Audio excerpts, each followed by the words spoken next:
小天，晚上请你吃火锅，咱不吃玉米了。咋了？跟女朋友吵架了？方副检察长，你为什么从来都没有说过，你和江婷是同班同学？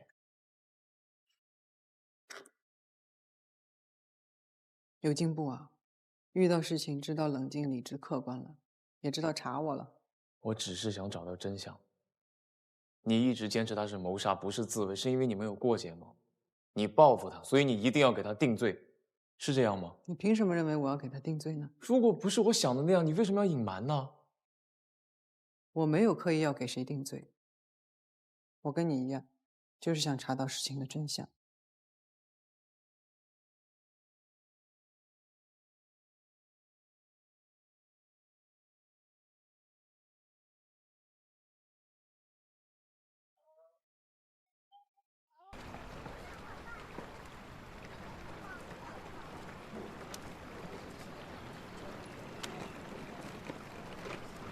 哎，小芳回来了。啊，张叔，哎，你有1年没回来了吧？啊，你爸妈天天念叨你。他们在家吧？哎，在家。哎，快去看看吧。那我回去了。哎，去。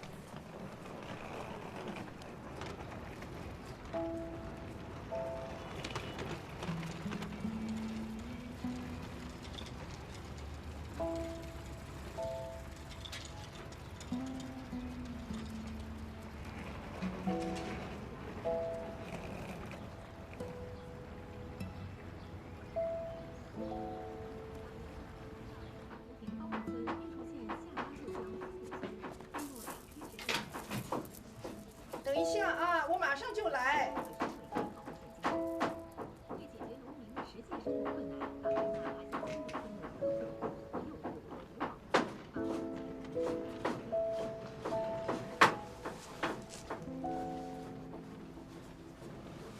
妈，闺女啊，你怎么从省城回来了？我调回来了。什么时候回来的？啊，我回来几天了？其实你也不说一声，真是忙。时间短就不吭声，时间长才回来住。你还把这儿当家呢？孩子好不容易回来，说这话干什么呀？爸，昨天有人说在前街看见你，我还不信，你都到家门口了。行了，菜少了，赶紧的，去买点肉回来。楼上都堆杂物了，没地方住了。快去！切，这老头子真是，别理他。哎呀，哎，你好像又瘦了，闺女啊。没有吧你？这衣服不合体了，我脱下来，我给你改。哎呦妈，这衣服不能改，它就是这样的。听我说，你爸爸给你做了几件新衣服，可好看了。在楼上，你换上一件，这个脱下来，分分钟的事儿，我给你改好。哎呀，妈，快去！你别瞎改啊，妈。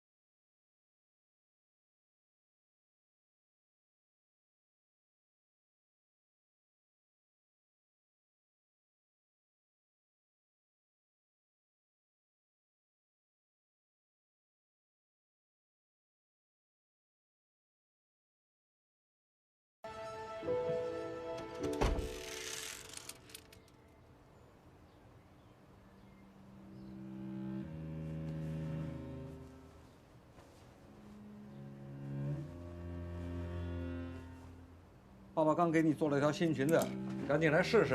真的？啊，你看看我的？啊。前几天有个客人来做了这个裙子，我觉得样子挺好的，就偷偷的给你也做了一条，就是料子没人家的好。挺好的，你手艺最好。那赶紧试试。我看一眼。今天学校不是活动吗？就差这条。班长，今天主持活动的裙子真好看。对，真好看。方渊，你怎么跟班长穿了同款啊？方林渊，你穿这身衣服真好看。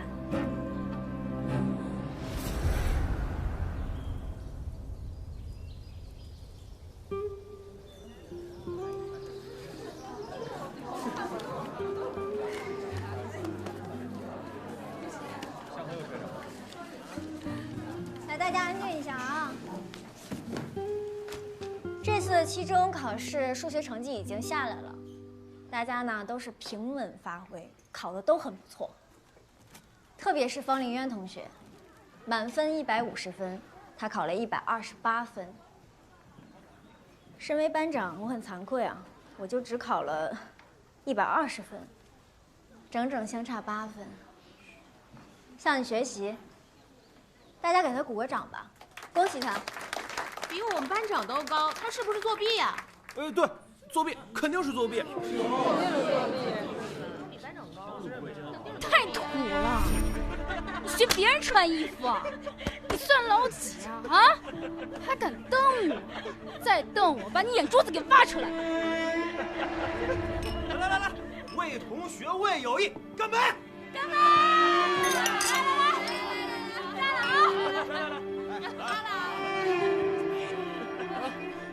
你是那个哥们儿，方凌渊，我跟你道怎么这老同学都不认识啦？人家方凌渊呀，现在可是在市检察院工作，那可是咱们班的骄傲。我自罚1杯啊！我干了。凌渊，我儿子下半年就要上学了，我想把他送到省城去读书，不知道你这方面有没有认识人啊？学别人穿衣服啊，酸辣米线，赶紧吃啊！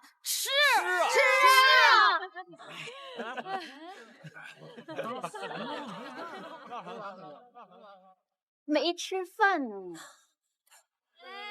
方大板到哪？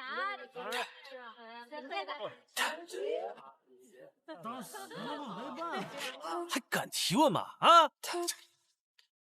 别打了，他要是跟老师说，就完了。你还敢告老师？你敢告老师，我就打死你！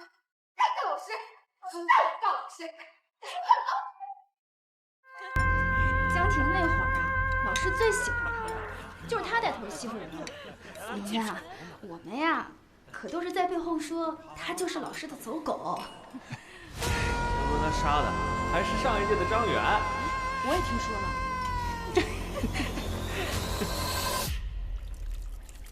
你们没看那个方凌渊，今天卷成那个样子，真是服了。要不是为了我们家小宝上学的事儿，我能给他这个脸？哎，你刚才啊，你还真的说得出口。你帮过他什么呀？啊？我记得当年欺负人的时候，就你欺负的最凶。这哪是我呀？就方凌渊那个死脸，我理都懒得理。哎，我跟你说啊，就那个方凌渊怎么了？方凌渊，好尴尬哦。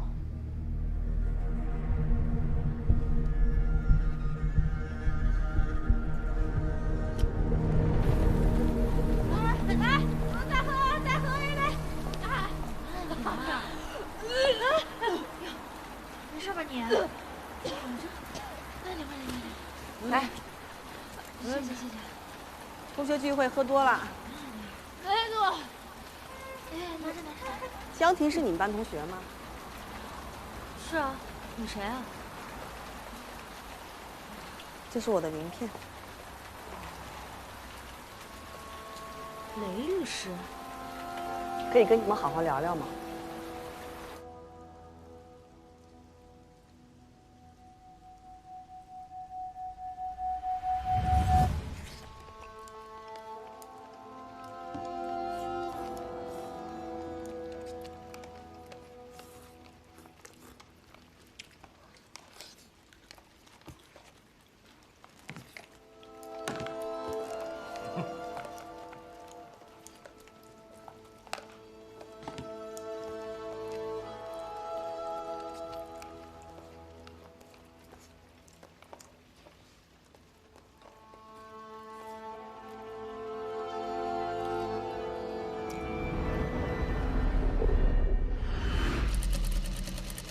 服还合身吧？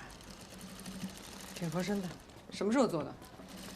你也不大回来，你爸过一段时间就给你做一身，过一段时间就给你做一件，衣橱啊都堆满喽。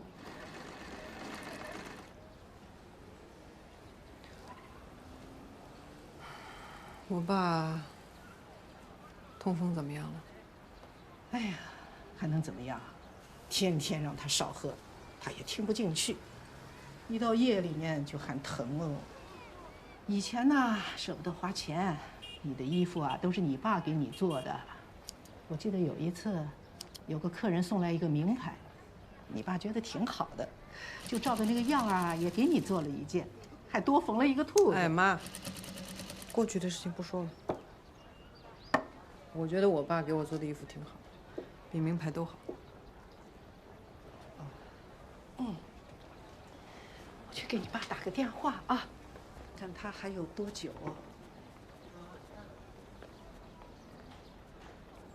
方姨，我衣服好了吗？啊，小李呀，你来了，你的衣服我改好了啊，这是我的闺女林渊，在省里上班。哦。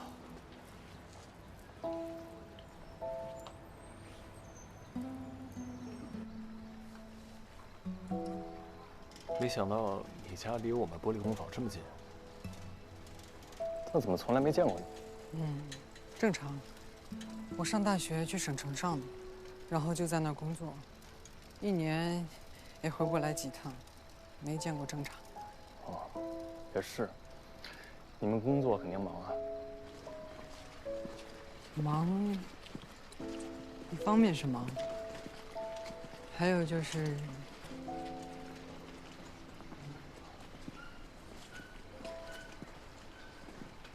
你什么时候搬过来的？差不多10年了吧。我出狱以后找不到工作，就跟了现在的师傅学手艺。他在这边，我也就跟着搬来。10年。10年前，我大学也快毕业了。忙着思考。我比你高一届。我记着你那一年的题应该是事实3，甲乙实施入室盗窃和杀人后，殴打警方逃窜，谢某出于正义驾车追赶。甲乙为了防止谢某超车，就蛇形行驶，2公里后撞上了路中间的水泥隔离墩。谢某刹车不及，撞上了甲乙的车辆，导致重伤。这应该是你那年的题吧？好像是。你怎么答的？太久远了，有点忘了。想想，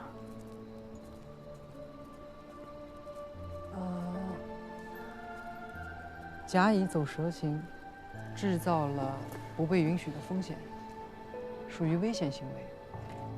该行为也导致了这个结果，所以甲乙双方应该共同承担。错了吧？有些个案，行为人虽然制造了不被容许的危险，而且也引发了结果，但如果危险和结果之间不再构成要件的效力范畴内，那行为人就不必为结果负责。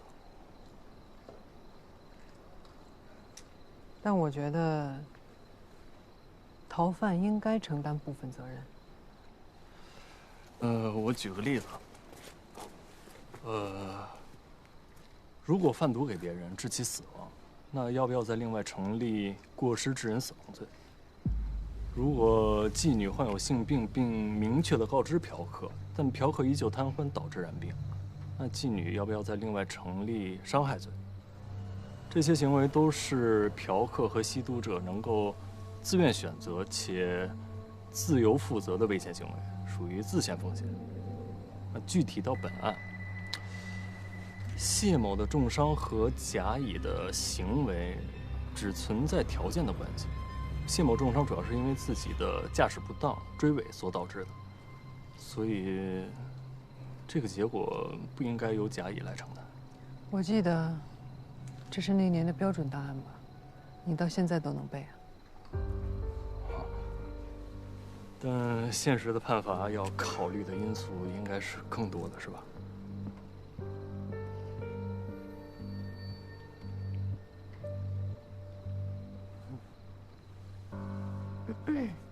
当了检察官才知道，那些试题里的 A、B、C、D 甲乙丙丁，再也不是我们假想的对象了，是一个个活生生的人。所以，我们办案子的时候，对案件中的这些人，绝对不能熟视无睹。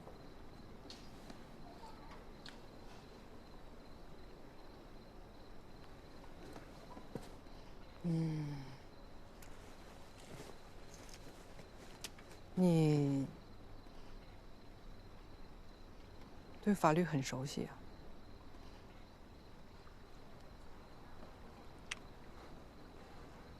高中的时候对法律很感兴趣。其实我毕业之前就拿到了你们大学的保送通知书。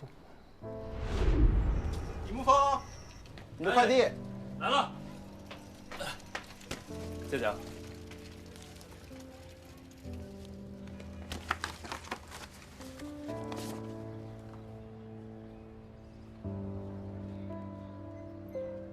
曾经也想成为一名检察官，像你一样。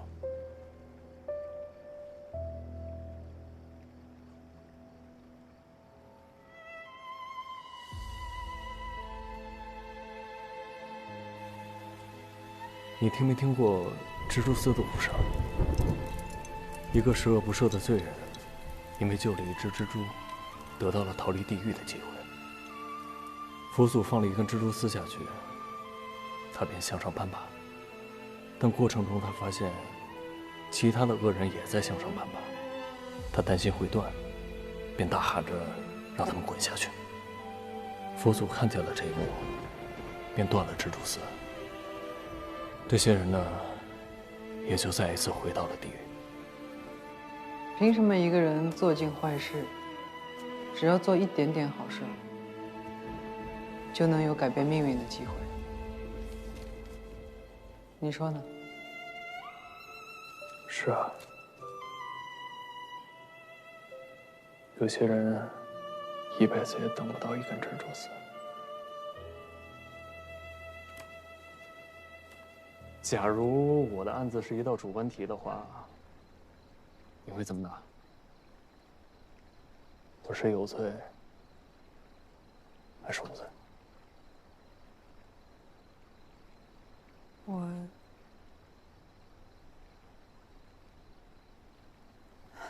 没关系，不用回答我。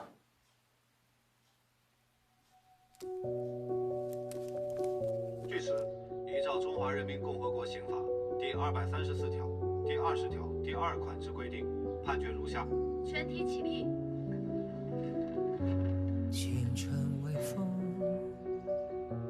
被告人李沐风犯故意伤害罪，判处有期徒刑4年。是悬崖的等候，走过路口，跌撞中自由，命运的推板，听不出来感受，孤单徘徊，夜深沉默，善良倔强，辗转中相守，冷暖尝过，身份如漩涡。好的，谢谢。申诉什么案件09年的628案。09年，这不是14年前的案子吗？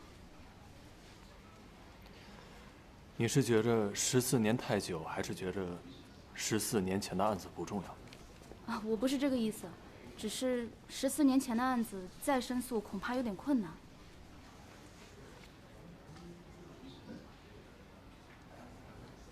无论是14年前还是现在，我都是正当防卫，都是受害者。我李沐风依法申诉。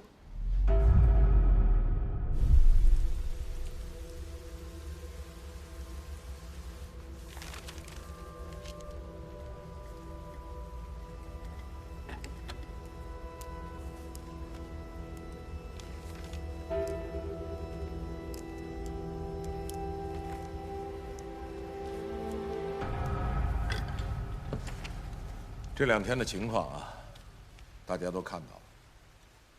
段洪山检察官涉嫌杀人，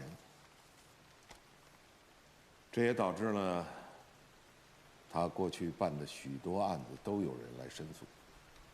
这其中呢，就包括了628案的凶手李沐风。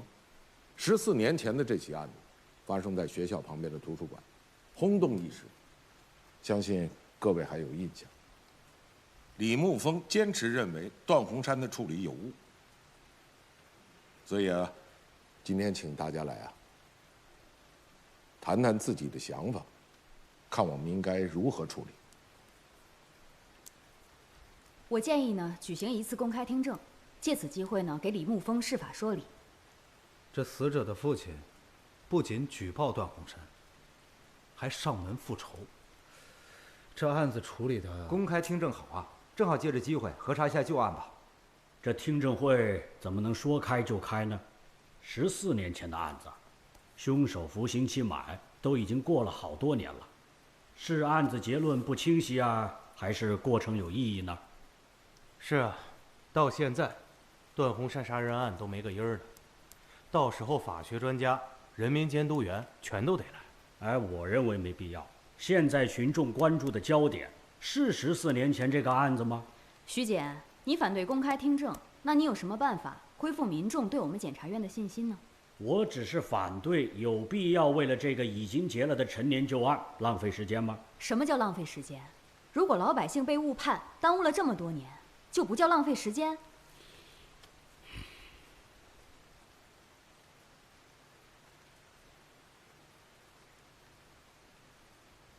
龚检，我想说说我的想法。请。我认为628案的公开听证会一定要召开。虽然这个是14年前的案件，但是老五言人都记得在那一年那一天，在那个图书馆发生了什么事儿。而且这个案件的讨论度不亚于现在的任何一个案件。我们总是说要重塑大家对于检察院的信任，怎么重塑？召开这个听证会就是很好的机会。再说了，当事人既然已经提出了申诉，作为检察官，没有责任答疑解惑吗？你说呢，徐姐？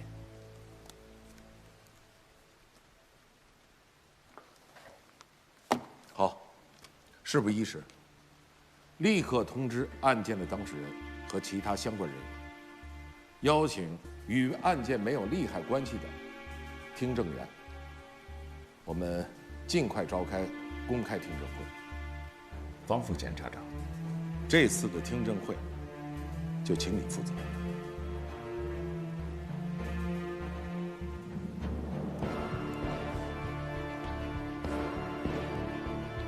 好。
你不应该来这儿。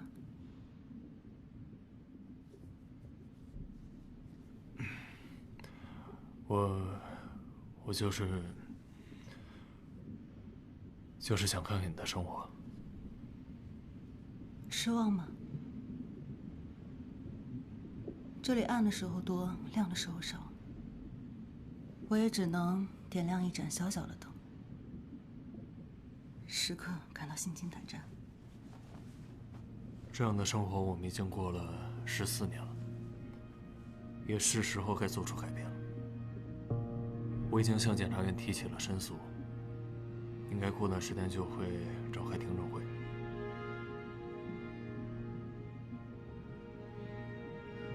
过去这么多年了，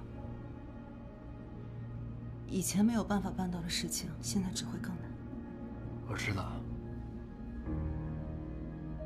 但我想再试一次。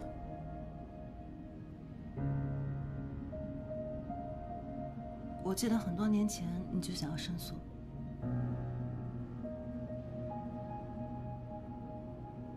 当时我也找过你。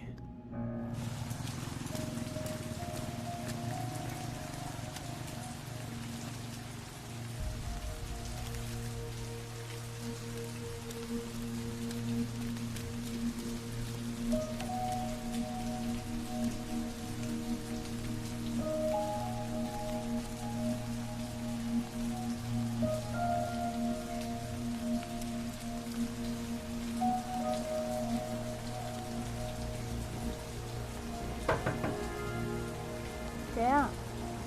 梅章，是我，李沐风。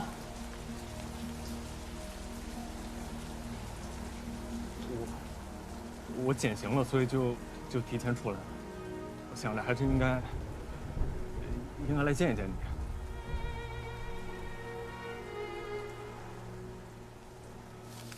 所以出来以后，也一直在找工作。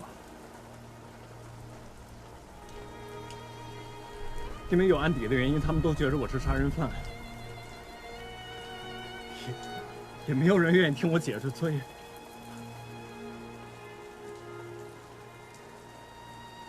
我只能来找你。只有你知道我不是杀人犯，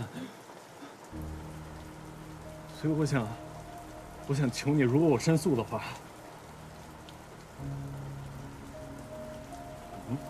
能不能帮帮我？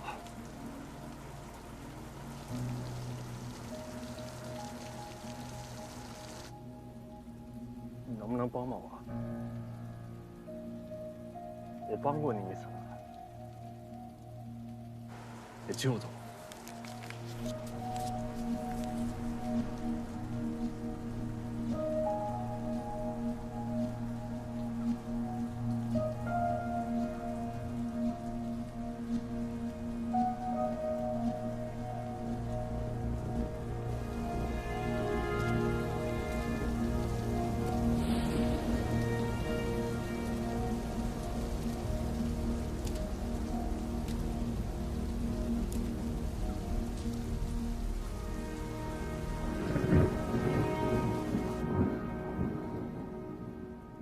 对不起，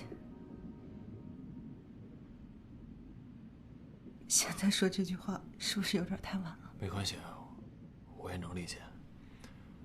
如果那个时候见我，对你来讲也是一种伤害。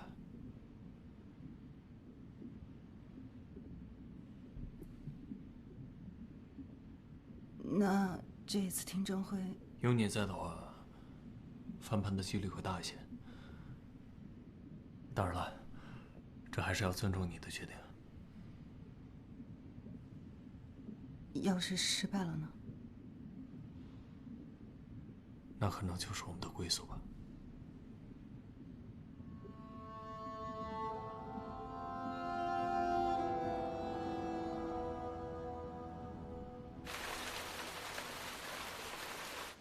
李沐风申诉了，检察院决定明天就召开628图书馆杀人案的公开听证。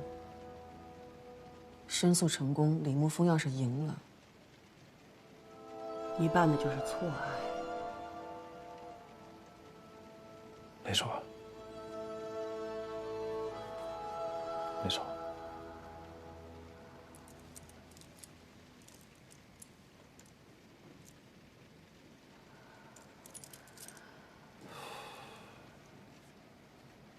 我总是这样，要强好胜的爬树，计划赶不上变化。我应付得了。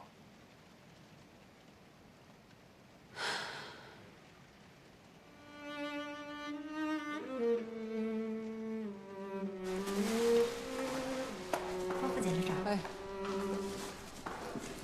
哎，姐，你还没走？准备的怎么样了？差不多了，明天8点准时开始。5名听证员、法学专家、律师、社区代表、人民调解员全部通知到位。我看到名单里有雷爽，他跟段洪山不是有利害关系吗？14年前，他是段主任的助理检察员，所以是案子的相关人员。行，忙吧。行。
大家好，我是五原市人民检察院检察长龚平。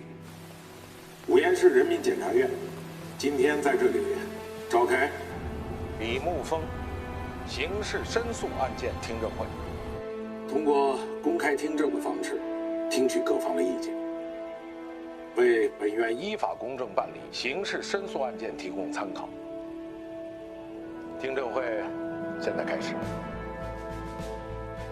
今天听证会的组成人员有：市院副检察长方凌渊，检察官助理刘少南，书记员丁一，听证员5位，原该案件的公安侦查人员2位，申诉人李沐风，证人雷征，原承办助理检察员雷爽。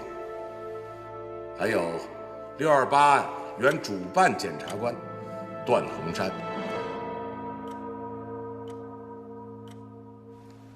申诉人李沐风，这些参与听证的人员和你是否存在影响本案公正处理的利害关系？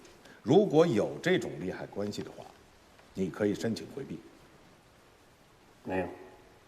好。李沐风刑事申诉公开听证会正式开始。先请大家看一下当年628案的庭审录像。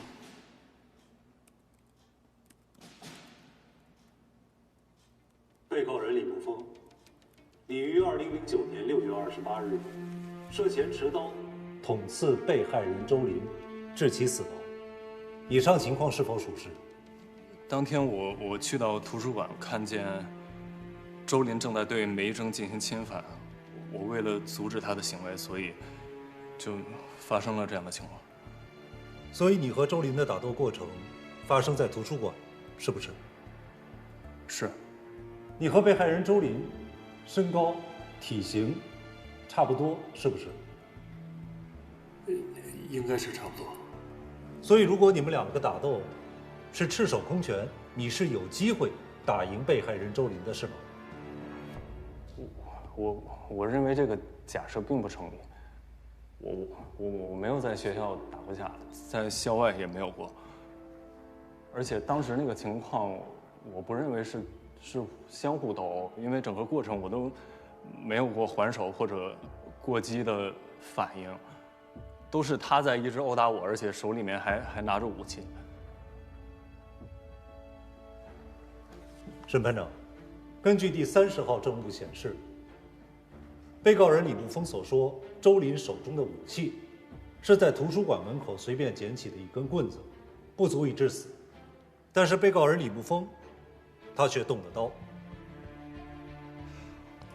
我之所以动刀，是因为我在被殴打的过程中，有一把刀突然掉在地上，我认为是从他的身上掉出来的，我怕他捡起刀来伤害我，所以我才抢先拿起那把刀进行挥刀。公安机关已经查明，案发当日，周林和你，还有现场的第3人梅征，都没有携带作案凶器到现场。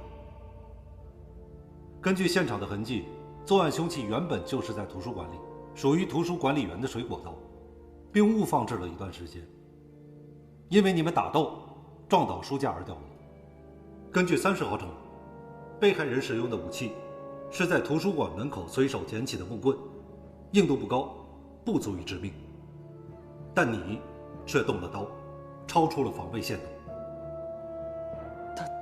但是我没有想过要去伤害他，我就是想去保护自己。而且周林在学校经常打架，那种情况我根本是不可能打过他的。被告人李沐风，你刚才提到周林在学校经常打架，有谁可以证明？学校的同学应该都可以。有一次在学校食堂，我和李沐风坐在周林的后面，我听见周林跟别人说，说李沐风会不会看着比较随和，其实背地里有暴力倾向，是个变态。这句话我都听见了，李沐风他肯定也听见了。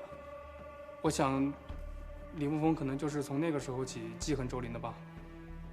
我成绩一般，老师就让李同学帮我补习功课。有一次补习到很晚，他就说他要送我回家，一直在后面跟着我，也不知道想干什么。还有，他经常去图书馆，我有一次在那里借书，看到他就站在书架那神神秘秘的，好像在藏什么。没过多久，周林就被杀了。我之所以送你回家，是因为老师觉得给你补课太晚了，他让我看着你到家以后，然后再。被告人注意控制情绪。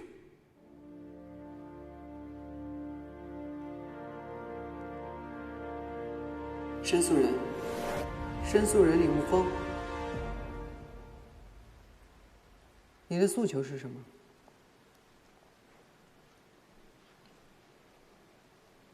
重新审理，撤销对我的有罪判决。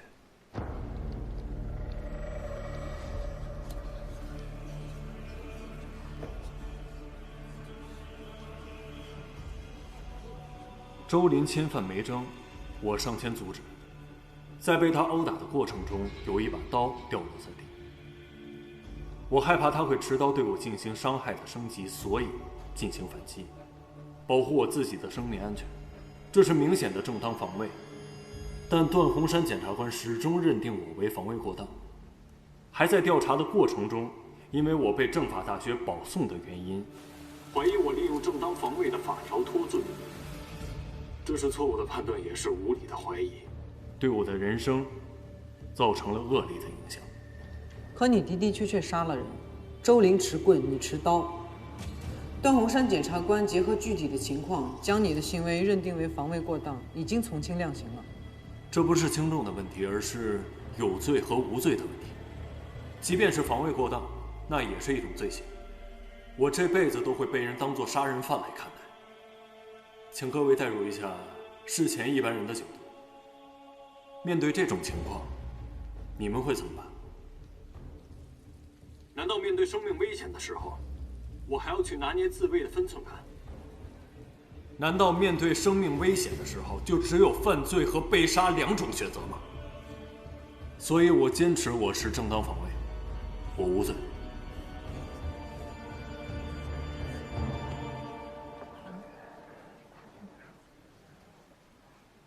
14年前的案子究竟有没有问题，还需要多方采证。接下来我们问一问另一位当事人，证人梅征。你还记得他是谁吗？周玲，我忘不了。如你所说，你在图书馆遭到了周玲的骚扰，她要对你实施侵犯。在你大声呼救的时候，李沐风到达了现场。为了保护你，最终他在与周玲的争斗过程中刺杀了周玲，是这样吗？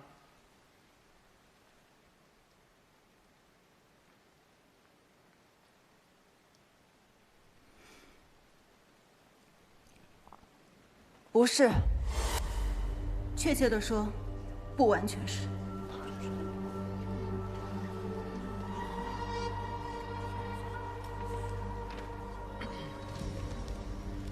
那在校期间，周玲有没有骚扰过你？没有。你有没有怨恨或者怨烦过周玲？没有。她也没有殴打或者侵犯你的意图，对吗？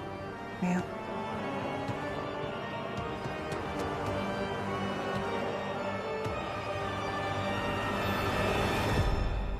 那你和周玲是什么关系？我和他是普通同学关系。他是个好人。其实一直以来，在威胁我的人，另有其人。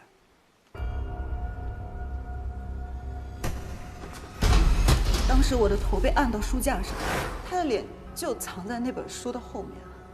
谁的脸？张元。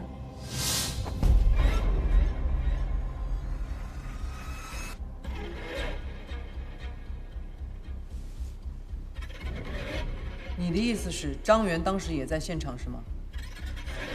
他一直在。真是贱的啊！有人吗？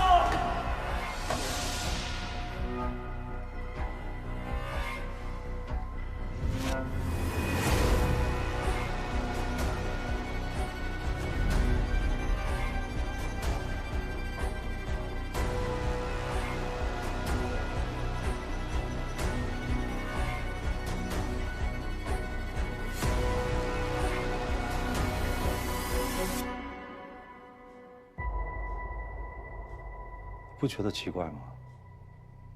奇怪什么？这已经过去2个多小时了，还没有轮到我。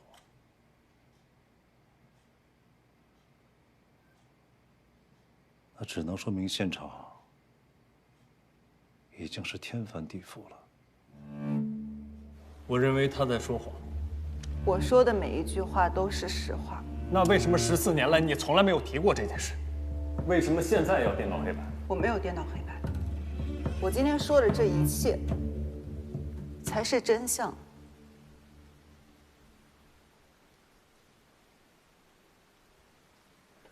证人梅征，你能保证自己说的每一句话都是实情吗？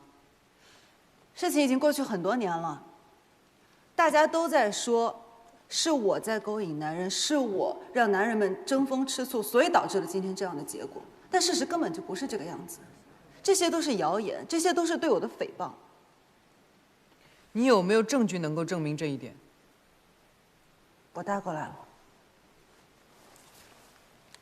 这是我上学的时候用的手机，里面还存着张元给我发的骚扰信息。师姐，张元，有什么事儿吗？生日快乐！这是我特意做给你的。谢谢啊。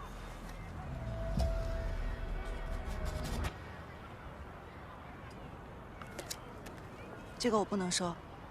你现在已经高3了，应该把精力放在高考上。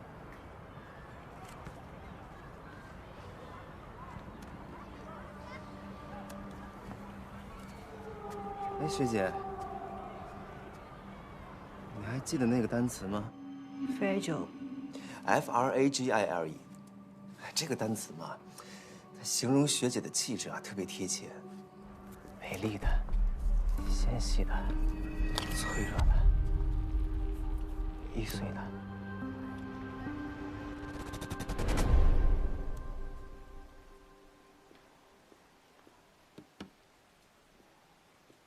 先暂时休会吧。这样啊，由于证人提供了新的证据，我们暂时休会，1小时后继续。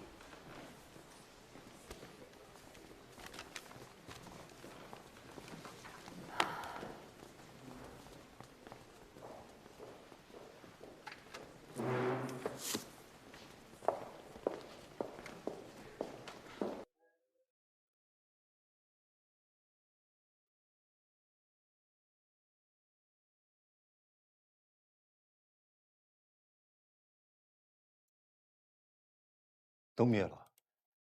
听证会暂时结束了，1个小时后继续。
你不饿吗？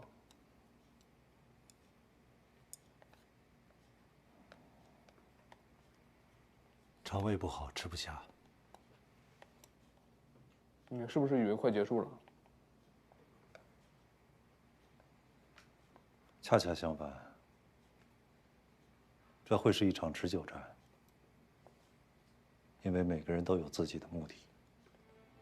你又不在现场，一句话也听不到，你怎么知道的？李慕风之所以提起申诉，是为了摘掉杀人犯的名头。公检同意这场公开听证，是为了让老百姓安心。方凌渊支持这场听证，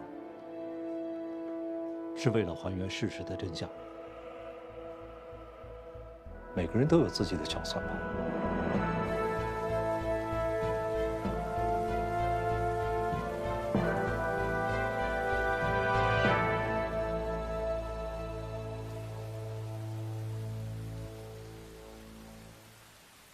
我想问问，为什么？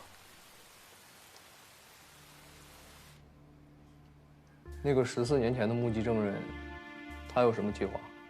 他被这个谣言已经困住了14年了。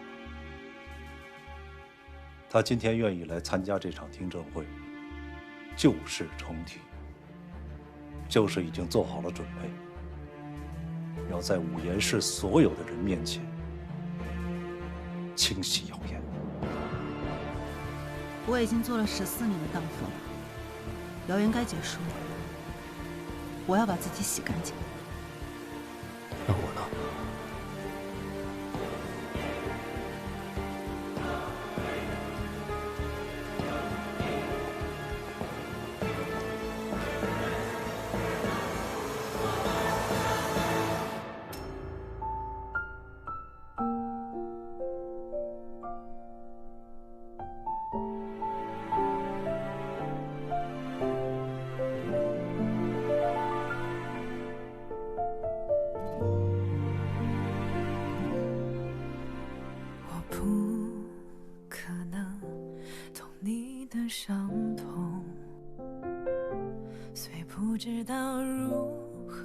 安慰，但陪伴或许有用。只愿此刻风和世界能带走你的迷雾，我依然在你左右，像星光守着夜空。曾想靠近，怕太过用力，让你更难平静，不去打扰你的沉默，只紧紧守候。